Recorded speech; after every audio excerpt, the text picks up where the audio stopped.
Hey guys, it's Dr. Shamanda. Welcome back to my channel where we talk about all things mental health, personal finance, and overall strategies to live your best life. Anyway, you guys, welcome back to my channel. If you're new here, I am a millennial single mom of two teenagers, 17 and 18. I know, right?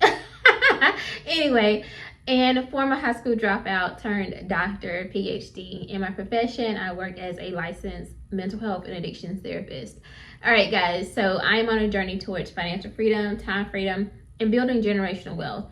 And every now and then on this journey, I will share, my feedback, my commentary, my reaction, I guess, on trending topics. And last week, I did a video on, content creators and them making a big lump sum of money on YouTube or from, revenue from these social media platforms, and how it's so important for us to manage that money correctly, or as I say, steward that money correctly. Now, this week I saw a couple videos, but I also saw some articles about this situation, and it was so heartbreaking for me to see this. I was just like, wow.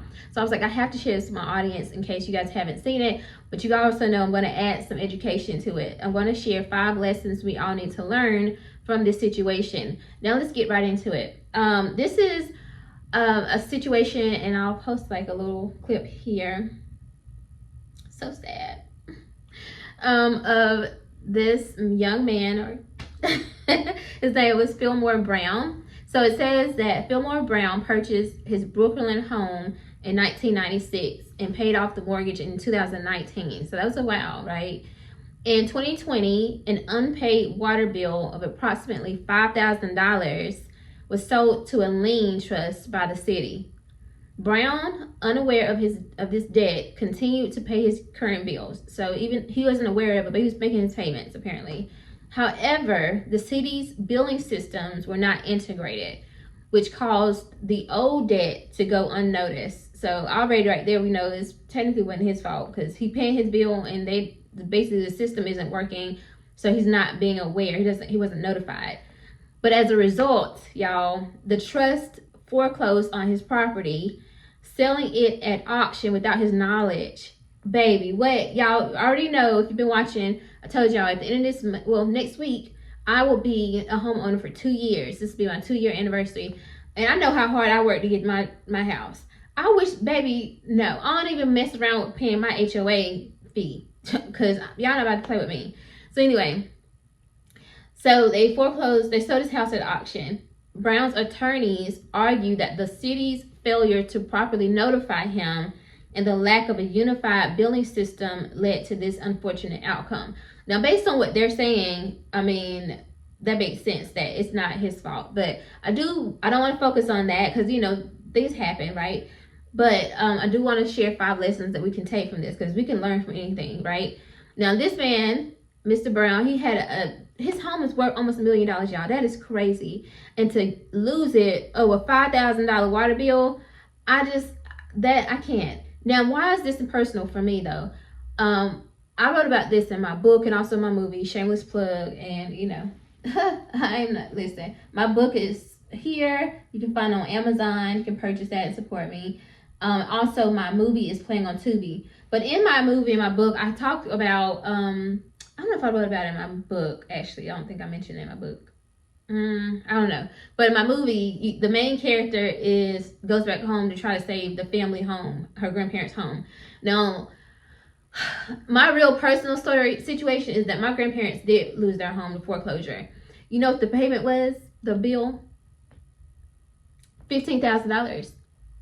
$15,000. And I get it. That's not a lot of money, or to some people it may seem like a lot of money. But for me, it's not a lot of money when that's a home that, personally, my grandfather, I know for sure, worked 31 years and retired as a janitor, and he lost that home. Like, it obviously both my grandparents had already passed away at this point, but it really hurt me, because that was something that was a big deal for me. But since then, I realized, like, it was meant to happen that way, and I need to focus on myself and my own new legacy, for my kids and my own home, that type of stuff.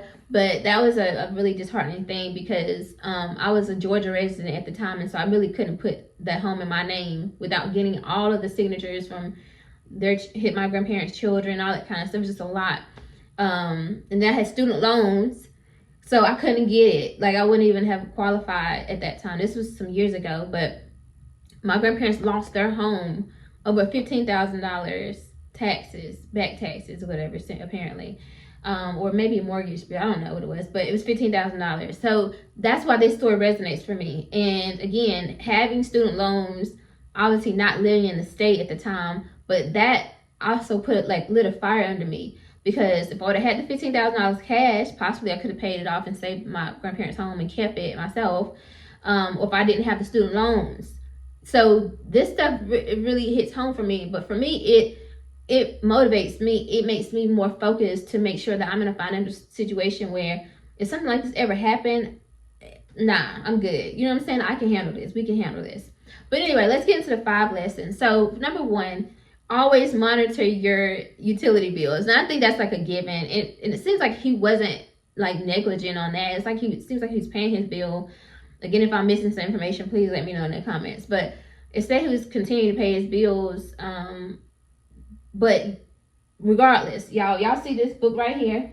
This is my next monthly budget book. I'm still using the first one until October, and then this one starts in November. But regardless, I'm always tracking my debts from day to day.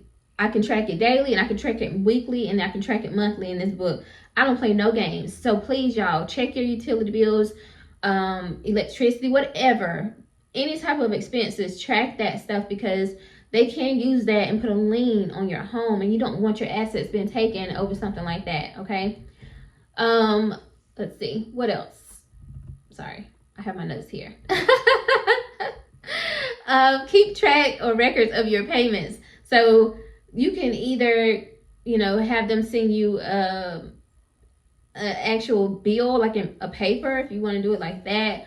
Or, you can always, like, if you use your debit card or your credit card, hopefully not, but if you use your debit card or something like that, you should be able to see that. Like, for me, I'm telling you, I'm track my stuff to the T. So I'm looking to see that payment clear. And so at the end of the day, your bank should be able to give you a bank statement, or you should be able to see it in your app that you made that payment. And you want to make sure that you check religiously to make sure that payment clear. Because see, sometimes that happens. Sometimes you think you made a payment on something, and God forbid, now no judgment, because we all been here at some point, let's be for real. You didn't have enough in your account. You thought you did, but you were paying your electricity bill or something, but actually the 2 other bills that you were supposed to be paying that you forgot to pay, they came out, and so you actually didn't pay your electricity bill. That stuff happens. I know this happened to me years ago. So you have to be on it. You have to make sure you're on it, because sometimes your bank doesn't update in real time. So you may think that money came out and it didn't. So just make sure you stay on it. The third thing is you want to check for past debts or liens. I think you can always check this on, let me see, run title searches and things like that. I'm sure there's websites within your state that you can use to check and see if you have a lien on anything. And it may, we're all getting, not me, but I was gonna say we're all getting older. I'm just kidding, child. But people, we live, life happens, and for me, I moved from different states, and so you got to check this stuff, because you might have done something when you were in your teens or your 20s, and now you're in your 30s, your 40s, whatever, 50s, and you're like, oh, I forgot about that thing. I forgot I didn't pay that or whatever. And now that's on your home, and you thinking you retired and you good, and you forgot about that thing that you bought or didn't pay for or whatever. So you want to make sure that you're checking those things. And that could be part of your annual checklist, right? When we talk about getting our finances together, that's a little bit more than just, monthly budgeting. It's estate planning. It's, checking for checking your credit every month. And I check mine every day. Checking all that stuff. You want to check if there's any liens on anything. Checking your property taxes. You want to check for all these things. So create a checklist. And again, there's things online for free. You don't have to pay anybody to do this stuff.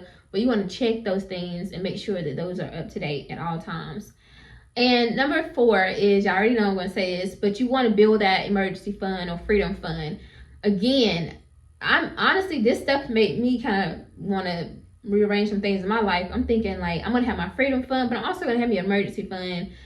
Because they're really 2 different things to me. Freedom fund for me is like, if I just wanted to stop working all of a sudden and I just needed a cushion just to keep me going. Now, that's separate from my investments and stuff like that, if that makes sense. It's just like my live free fund. That's how, freedom fund. But your emergency fund could be for something like this. So if he had $5,000 in his emergency fund, this wouldn't even be a situation. It wouldn't have made the headlines, because all he had to do is pull it out and be like, you know, I got this. You know what I'm saying? You want to be able to do that. That's what I'm talking about, y'all. The F you money. Because no, nobody's going to take your $1 million home if you got $5,000 already set. Now, this also brings me to another point. Y'all, I talked about this yesterday in my video. I don't know about him, but if I was in this moment, and I don't know this man, so this is nothing against him, but I'm just saying, I'd like reminiscing on everything I done did for everybody around me. I be like, you know what I'm saying? Like, if I didn't give so-and-so this money, I could have had $5,000 in my account.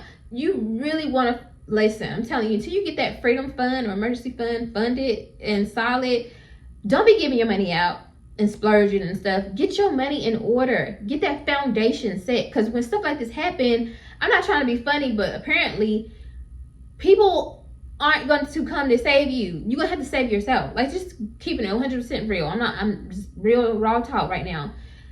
The people that you probably been helping and give your money to, they probably can't help you. There's a reason why they're asking you for money, because they don't have it.